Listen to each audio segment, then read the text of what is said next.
ദക്ഷിണേന്ത്യയിൽ പ്രാചീനമായ ഒരു ജ്യോതിഷ രീതിയാണ് നാഡീജ്യോതിഷം. എല്ലാ മനുഷ്യരുടെയും ഭൂതകാലവും വർത്തമാനകാലവും ഭാവി ജീവിതവും പുരാതന കാലത്ത് ഹിന്ദു ഋഷിമാർ മുൻകൂട്ടി കാണുകയും താളിയോലകളിൽ രേഖപ്പെടുത്തുകയും ചെയ്തു എന്ന വിശ്വാസത്തെ അടിസ്ഥാനമാക്കിയുള്ളതാണ്. നാഡീജ്യോതിഷത്തിന്റെ പ്രാഥമിക കേന്ദ്രം തമിഴ്നാട്ടിലെ ചിദംബരത്തിനടുത്തുള്ള വൈദീശ്വരൻ കോവിലാണ്. തമിഴിൽ നാഡി എന്ന വാക്കിന്റെ അർത്ഥം തേടി എന്നാണ്. അതിനാൽ നാഡീജ്യോതിഷത്തിന്റെ അസ്തിത്വം സൂചിപ്പിക്കുന്നത് ഓരോ മനുഷ്യനും അവന്റെ ഭൂതകാലവും ഭാവിയും അന്വേഷിക്കുന്നു എന്നാണ്. നാഡീജ്യോതിഷം അറിയാൻ വേണ്ടി താളിയോല നോക്കുമ്പോൾ നമ്മൾ എന്തൊക്കെ കാര്യങ്ങളാണ് ശ്രദ്ധിക്കേണ്ടത് എന്ന് നമുക്ക് നോക്കാം.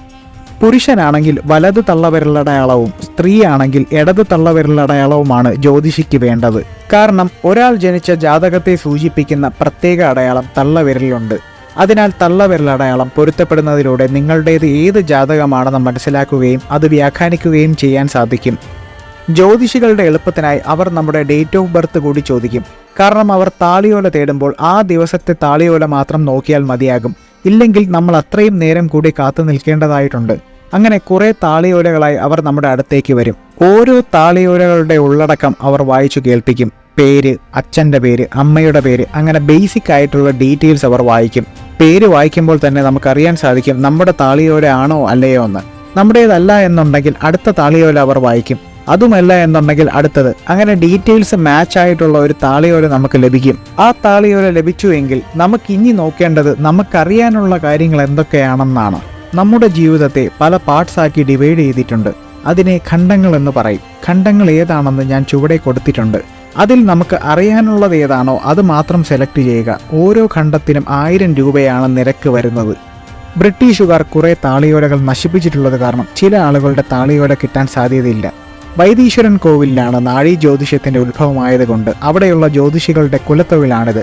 ആയിരക്കണക്കിന് വർഷങ്ങളായി അവർ അത് പരിശീലിച്ചു വരികയാണ്. താളിയോല ലഭിച്ചാൽ മാത്രമേ കാശ് കൊടുക്കേണ്ടതായിട്ടുള്ളൂ. ഒരാൾ ജാതകം നോക്കാൻ ഇവരുടെ അടുത്ത് വന്നു. അയാളുടെ ഓല ഇവരുടെ കയ്യിലില്ല എങ്കിൽ ചില ജ്യോതിഷികൾ കഴിയുന്നതും ഇവരെ കൊണ്ട് തന്നെ എല്ലാ ഡീറ്റെയിൽസും പറയിപ്പിക്കാൻ ശ്രമിക്കും. നമ്മൾ ഒരു ഡീറ്റെയിൽസും പറയാൻ പാടില്ല. നമ്മളത് വളരെ ശ്രദ്ധിക്കേണ്ട കാര്യമാണ്. അവർ ചോദിക്കുന്ന ചോദ്യങ്ങൾക്ക് യെസ് ഓർ നോ എന്നതല്ലാതെ ഒരക്ഷരം പോലും മിണ്ടാൻ പാടില്ല. നാഡീജ്യോതിഷം നോക്കാൻ വേണ്ടി വൈദീശ്വരൻ കോവിലിൽ തന്നെ പോകണമെന്നില്ല. കാരണം വൈദീശ്വരൻ കോവിലിലുണ്ടായിരുന്ന പല കുടുംബങ്ങൾ പല സ്ഥലത്തായി ചിതറിക്കിടപ്പുണ്ട്. അതിനാൽ പല സംസ്ഥാനത്ത് പല ജില്ലകളിൽ ഇവരുടെ സാന്നിധ്യമുണ്ട്. തിരുവനന്തപുരത്ത് തന്നെ 3-4 സ്ഥലങ്ങളിൽ നാഡീജ്യോതിഷം നോക്കുന്ന ആളുകളുണ്ട്. അതേപോലെ തന്നെയാണ് കൊച്ചിയിലും തൃശ്ശൂരിലുമൊക്കെ. മാത്രമല്ല ഓൺലൈൻ സർവീസുകളും ലഭ്യമാണ്. ഒരാൾ ജനിച്ച ദിവസമോ വർഷമോ അറിയില്ലെങ്കിൽ പോലും അദ്ദേഹത്തിന്റെ ജാതകം നാഡീജ്യോതിഷിക്ക് കണ്ടെത്താൻ സാധിക്കും. കാരണം അദ്ദേഹത്തിന്റെ ഫിംഗർ പ്രിന്റാണ് ഏറ്റവും അവിഭാജ്യ ഘടകമായിട്ടുള്ളത്. കഴിഞ്ഞ വീഡിയോയിൽ നാഡീജ്യോതിഷത്തിന്റെ ബേസിക് ആയിട്ടുള്ള കാര്യങ്ങളാണ് പറഞ്ഞു പോയത്. ഈ വീഡിയോയിൽ താളിയോല നോക്കുമ്പോൾ നമ്മൾ ശ്രദ്ധിക്കേണ്ട കാര്യങ്ങളെക്കുറിച്ചാണ് പറയുന്നത്. ഇങ്ങനെയും ഒരു വിഭാഗം ഉണ്ടെന്നത് വളരെ ചുരുക്കം ആളുകൾക്ക് മാത്രമേ അറിയുള്ളൂ.